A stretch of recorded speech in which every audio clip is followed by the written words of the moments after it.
আমার সাইটগুলো হচ্ছে প্রথমত অস্ট্রেলিয়া বল সুন্দরী, তারপর হচ্ছে গোল্ডেন হেড পেয়ারা, তারপর বাংলা কলা, তারপর হচ্ছে সাগর কলা। এছাড়াও আমার মৎস্য চাষ এবং পোলট্রি খামার আছে। কুল চাষ করে সফলতার ছোঁয়া পেয়েছেন ফটিকছড়ির এক যুবক। 1000 কুল গাছ রোপণ করে বছরে আয় করছেন 20 লক্ষ টাকা। এক সময়ের চাকরিজীবী যুবকের এমন সাফল্য সাড়া ফেলেছে এলাকায়। চট্টগ্রামের ফটিকছড়ি উপজেলার তাতমারা ইউনিয়নের মোহাম্মদপুর এলাকার যুবক রুকনউদ্দিন ইমন। আগে কাজ করতেন বেসরকারি প্রতিষ্ঠানে। বাপদাদার ভিটাকে কাজে লাগিয়ে কৃষিক্ষেত্রে কিছু করা যায় কিনা ভাবতে থাকেন তিনি। উপজেলার কৃষি কর্মকর্তার সঙ্গে আলাপ করে নেমে পড়েন কৃষিকাজে। সম্মানিত দর্শক, এখন আছি উত্তর ফটিকছড়ির শান্তিরহাট বাজারের পূর্ব পাশে মোহাম্মদপুর এলাকায় ইমন ভাইয়ের কুল বাগানে। আজকে আমরা আপনাদের সাথে ইমন ভাইয়ের সফলতার গল্প তুলে ধরব, কিভাবে তিনি এই কুল বাগান করেছেন এবং সে সম্পর্কে তার সাথে বিস্তারিত কথা বলবো। ইমন ভাই, আপনার এই কুল বাগানে আসার পিছনে রহস্য কি? আপনি কুল বাগানে করার আগে আপনি কি করতেন? আমি আগে চট্টগ্রাম শহরে আপনারা সবাই চিনবেন একটা প্রতিষ্ঠানে জব করতাম, ইউনিলিভার বাংলাদেশ লিমিটেড। ওই প্রতিষ্ঠানে আমি দীর্ঘদিন চাকরি করার পরে আমি আমার এলাকায় আসি। আমি আমার এলাকায় আসার পরে আমার এলাকায় মাশাআল্লাহ কৃষি দিয়ে ভরা। আমার এলাকায় দেখি কয়েকজন আমার সিনিয়র কৃষি উদ্যোক্তা, তখন ভাই আপনারা জানেন বিভিন্ন ফল এবং সবজি নিয়ে কাজ করে। তহিদ ভাই ফল নিয়ে এবং সবজি নিয়ে উনিও কাজ করে। তো ওদের প্রজেক্টগুলো ঘুরে দেখার পরে আমারও ইচ্ছা জাগলো, না আমি যে চাকরি করি আসলে ওই চাকরিটা যদি আমি ছেড়ে আমার যে এখানে বাপ দাদার জমি আছে ওই জমিগুলোকে যদি আমি কাজে লাগিয়ে ওদের মতো যদি আমি চেষ্টা করি, মনে হইলো যে আমি মানে কিছু একটা বা করতে পারবো, সফলতার মুখ দেখবো যদি আল্লাহ সহায় থাকে। তো সে চেষ্টায় আমিও শুরু করে দিয়েছি তাদের অনুপ্রেরণায়, এবং সাথে আমার ফটিকছড়ি কৃষি সম্প্রসারণ অধিদপ্তর তারাও জড়িত। আমি আমার কৃষি অফিসেও যোগাযোগ করি। আপনারা জানেন এই প্রতিটি উপজেলায় একটি করে কৃষি অফিস থাকে, কিন্তু প্রত্যেকটি ইউনিয়নে একটি করে ব্লক অফিসার থাকে, উপসহকারী কৃষি অফিসার। আমার ব্লকের উপসহকারী কৃষি অফিসার মোহাম্মদ হেলালুদ্দিন, তার পরামর্শ নিই, তার শরণাপন্ন হয়। তিনি এসে আমার এই জায়গাটি দেখেন। আমি তাকে বলি, ভাই আমি এই ফলগুলো চাষ করতে চাচ্ছি।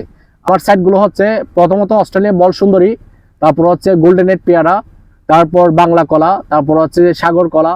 এছাড়াও আমার মৎস্য চাষ এবং পোলট্রি খামার আছে।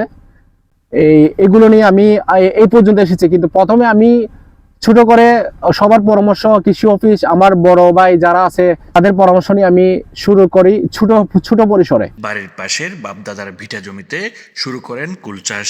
প্রথমে অল্প জমিতে কুল বাগান শুরু করলেও এবছর তিনি 200 শতকের বাগান সম্প্রসারণ করেছেন। তাই এবছর তিনি 20 লক্ষ টাকার কুল বিক্রির আশা করছেন। 200 শতক তার মানে 2 একর। তো 2 একর জায়গার মধ্যে আমার 5 কারি জায়গার মধ্যে 1000 পিস গাছ আছে, 2টা প্লট মিলে। এখন টোটাল 1000 পিস। হ্যাঁ, 1000 পিস গাছ আছে। এখানে আপনার কয় ধরনের কুল আছে? এখানে আমার 3 ধরনের কুল আছে। প্রথমত অস্ট্রেলিয়া বল সুন্দরী, তারপর হচ্ছে ভারত সুন্দরী, তারপর হচ্ছে আপনার কাশ্মীরি কুল। আগস্ট মাস থেকে সেপ্টেম্বর মাস, এই 2 মাস কিন্তু বড়ি গাছে ফুল আসে।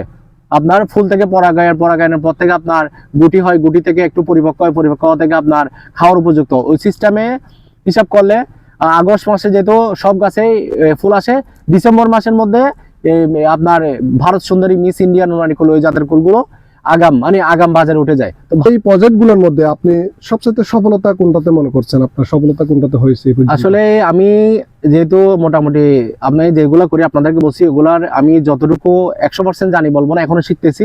ওই শিখার মধ্যে আমি যদি একটু বলি, সবকিছুতে লাভ আছে যদি একটু পরিশ্রম করা যায়, একটু শ্রম দেওয়া যায়, একটু মাথা খাটিয়ে এই আপনি যদি কাজগুলো করেন, শ্রম দেন, ত্যাগ স্বীকার করেন, তাহলে সব ব্যবসায় আপনার লাভ আছে। যেমন আমি ব্রয়লার করি, ব্রয়লারও মোটামুটি আমি আল্লাহর মধ্যে সফল, কলা বাগান করতেছি সফল, পেয়ারাতে সফল, বড়িতে সফল, সবকিছুতে সফল। কিন্তু আমি প্রথমে শিখার মধ্যে আমি অনেক আমি যদি আপনি লসের হিসাবটা করেন, হ্যাঁ, সেই হিসেবে আমি ছোট পরিসরে করে কিছুতে সফলতা দেখছি, কিছুতে দেখি নাই। কিন্তু আমি হাল চাই না, যেটা দেখি নাই, কেন দেখি নাই তার পিছনে আমি দিন রাত লেগেছিলাম।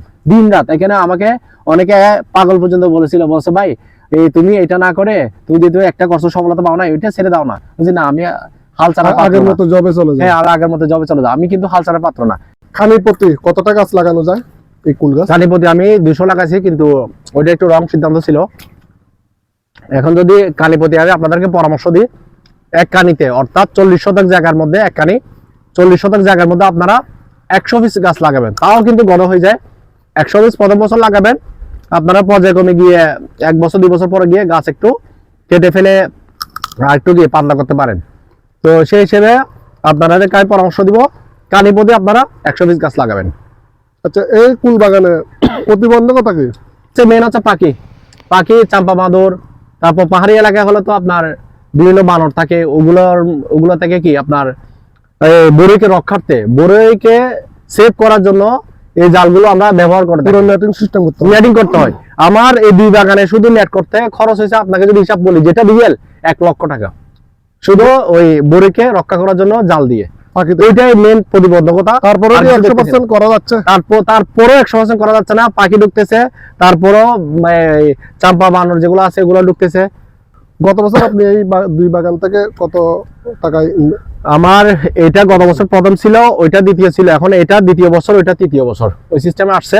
আমি গত বছর হিসাব যদি বলি, গত বছর আমার উৎপাদন হয়েছিল কিন্তু 16 টন বড়ই, কিন্তু আমি পাইছি 12 টন বড়ই, আর 4 টন বড়ই আমি মেহমানদারি করছি, কিছু কেজিতে বেশি দিছি, তারপর কিছু পাখি রিজিক ছিল। তো সবকিছু মিলে আমি 10 লক্ষ টাকা আমি এখান থেকে আর্ন করছি। আমার ইনভেস্ট ছিল কিন্তু গত বছর 3 লক্ষ টাকা, 7 লক্ষ টাকা আমার প্রফিট ছিল। এই বছর কি ফলন গত বছর চেয়ে ভালো হয়েছে? অবশ্যই ইনশাআল্লাহ, আল্লাহর রহমতে আপনার দোয়ায় এই বছর গাছের ঢাল ভালো বাড়ছে, ফলনও বেশি আসছে। আমি যদি এবছর আপনারা দেখেন না, এইটা কিন্তু একটা গাছের ঢাল, এই গাছের ডালটাও ও আরো অনেক ওদিকে ছড়াইছে। হ্যাঁ, তো একটা গাছের দামে বাড়ে যদি আপনার 100 টাকাও ধরি প্রতি কেজি, এক গাছে যদি 20 কেজিও হয়, 100 টাকাও ধরি, সেই হিসেবে 2000 টাকা।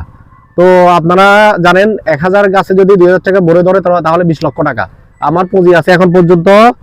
4,20,000 টাকা ইনভেস্ট এই বছরের, 4,25,000 টাকা এবছর আমার ইনভেস্ট আছে। যদি আল্লাহ সবকিছু সুস্থ রাখে, ধরুন 1000 গাছে তো আর ভালো ফলন নেই, আমার 1000 গাছের মধ্যে 700 গাছে ভালো ফলন আছে, আর 300 গাছে 2 কেজি 3 কেজি ওই সিস্টেম আছে, এটা আমি গুনে ফেলছি। ঠিক আছে, 700 গাছে একদম এভারেজ 20 কেজি পাওয়া যাবে। যদি আল্লাহ তৌফিক দান করে 20 কেজি যদি আমি বাজারজাত করে সুন্দর করে একটা প্রফিট করতে পারি, তাহলে সবকিছু মিলে আমি প্রফিট করতে পারবো প্রায় 20 লক্ষ টাকার উপরে। আমি আপনাকে একদম 100 টাকা ধরছি, কিন্তু আমরা 100 টাকা 20 লক্ষ টাকা কেন বলছি? 2000 টাকা ধরলে 20 লক্ষ টাকা 1000 গাছ আছে, কিন্তু 300 গাছ মাইনাস গেছে না? তো 300 গাছের ফলনটা কিন্তু ওরা দিচ্ছে। এমন গাছ আছে 100 কেজি প্লাস বড়ই আছে। এবং আপনারা কিছুক্ষণ আগে একটা গাছে দেখছিলেন, ওটা গাছে পরিপক্ক হয়, আমি যদি বড়িগুলো তোলা ধরে 100 কেজি প্লাস বড়ই হবে। এখানে আমার গাছে 22টা বড়ই 1 কেজি, হয়তো কথাটা বিশ্বাস হবে না। সবচেয়ে ভারী বড় হলো মনে হয় বড় সুন্দরী। তো আমরা 140 টাকা এখন পাইকারি দিচ্ছি, তো 20 লক্ষ টাকা কেন হবে না আপনারা বলেন? ইমন ভাই, নতুন যারা কৃষিকাজে আসতেছে, মানে আসার আগ্রহ দেখাচ্ছে, তাদের উদ্দেশ্যে কি বলবেন আপনি? আমি একটাই মেসেজ দিব আপনাদেরকে, আপনারা যে জেলা থেকে এই ভিডিওটা দেখেন না কেন, প্রত্যেকটি উপজেলায় কিন্তু এরকম সোনার মাটি আছে, সোনার ফসলি জমি আছে। আপনারা ওই জমিগুলোকে কাজে লাগিয়ে আপনারা চাইলে আমার মতো এবং অন্যান্য যে আপনার সফল কৃষি উদ্যোক্তা আছে তাদের মতো আপনিও হতে পারেন একজন সফল কৃষি উদ্যোক্তা।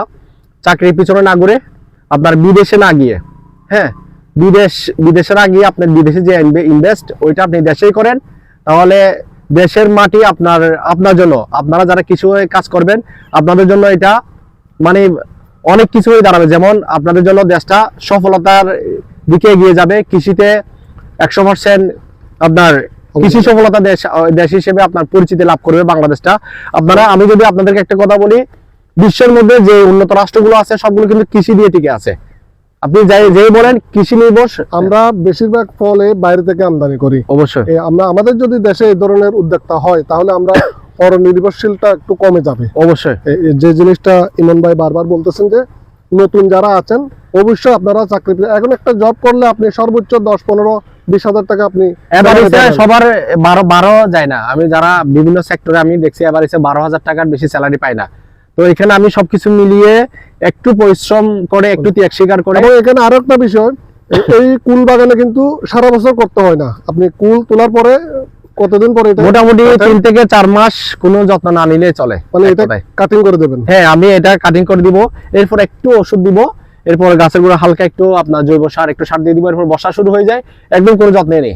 3 মাস আর 3 মাস আসার একদম দরকার একদম নেই। অন্তত পক্ষে 3 মাস কোনো যত্ন এবং নেই। এই 3 মাসের মধ্যে চাইলে আপনি পাশাপাশি অন্য কোনো সবজি বা একই মাঠে আপনি তরমুজ, মিষ্টি কুমড়া, তারপর টমেটো। হচ্ছে কেয়া, টমেটো 12 মাস, এখানে 12 মাস কিন্তু এখানে আমাদের এখানে অনেক অনেক বীজ আছে, 12 মাস উৎপাদন হয়। আগাম বীজ যেগুলো হ্যাঁ, এগুলো হ্যাঁ। লাগাইলে ধরুন অবশ্যই- কাঁচামরিচ 12 মাস উৎপাদন হচ্ছে, তরমুজ 12 মাস হচ্ছে, তারপর হচ্ছে আপনার এই মিষ্টি কুমড়া 12 মাস হচ্ছে। ওই ধরনের সবজিগুলো আপনি একই জমিতে করেন, তাহলে একই জমিতে দেখা যাচ্ছে আপনি 20 লক্ষ টাকা বড়ি থেকে পাইলেন, আরো 10 লক্ষ টাকা যদি বুদ্ধি খাটিয়ে যদি করতে পারেন, মিষ্টি কুমড়া বিভিন্ন সবজি থেকে বের করা অসম্ভব কিছু না কিন্তু। তো আমি ইমন ভাইয়ের বাগানে এসে এর পাশাপাশি যে জিনিসটা দেখলাম, আপনি মধু চাষটাও রাখছেন পাশাপাশি। অবশ্যই। আপনার হাতে কি এখন মধু আছে? অবশ্যই মধু আছে। মানে যে কেউ চাইলে আপনি মধু ক্রয় করতে পারবেন, এবং মধুর বাসা যারা আমার মধ্যে এরকম চাষ করবেন তারা আমার সাথে যোগাযোগ করলে অনায়াসে আপনারা মধুর বাসা এবং এই বক্স সহ, এক কথায় বাসার মধ্যে ফুক থাকবে, মধু ফুকগুলা বক্স সহ বসাই দিবেন, হ্যাঁ, অল একদম অল সেটআপ আপনাদেরকে দিয়ে সেটআপ দিব। করে দেবেন। অবশ্যই। সম্মানিত দর্শক, আজ এই পর্যন্ত। আপনারা যারা আমাদের এই ভিডিও দেখছেন সবাই লাইক, কমেন্ট, শেয়ার করবেন এবং আমাদের সাথে থাকবেন। আমাদের কষ্টগুলা সার্থক হবে আপনারা যদি আপনাদের একটি লাইক, কমেন্ট, শেয়ার দিয়ে আমাদের এই পেজটাকে উপরের দিকে নিয়ে যান। সবাইকে ধন্যবাদ জানিয়ে আমি শেষ করছি। ডাক্তার জাহাঙ্গীর আলম, আল্লাহ হাফেজ।